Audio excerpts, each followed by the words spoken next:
My name is Mary Gilbert, and I represent Quaker Earthcare Witness here. What I would like to bring into discussion is the thing that has been most exciting to me about the development of the SDGs. And this does have to do with that question. The most exciting thing to me was the idea of introducing measures other than GDP.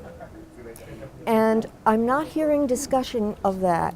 I noticed during the whole two sessions this morning that only financial aspects were specifically brought forward. We do know that there is a connection, an association between financial poverty and misery.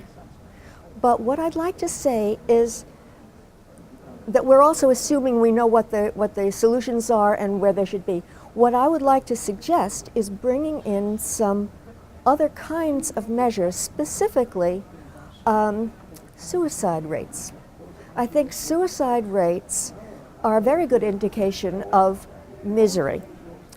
For the first time, I went to the Permanent Forum on Indigenous Issues this year, and I heard quite a bit of discussion about suicide rates among youth in the different situations, different groups.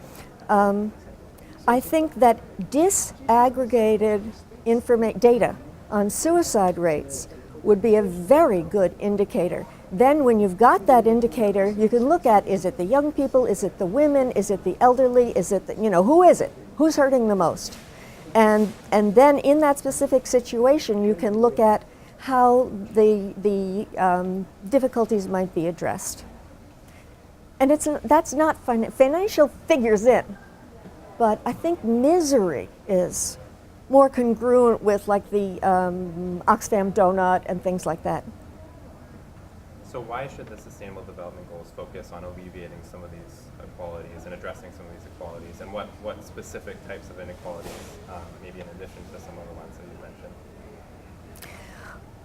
I'm afraid I'm so much into my one-track mind that I'm not able to cope with your question. Okay. I just want to say that,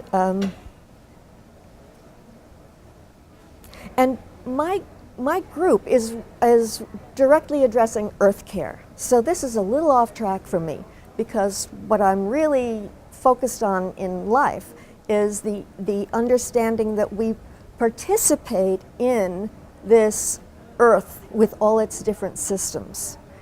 But here I want to say that if we know what we're looking at poverty and financial cues at the most, we might be missing some really important information. Thank you.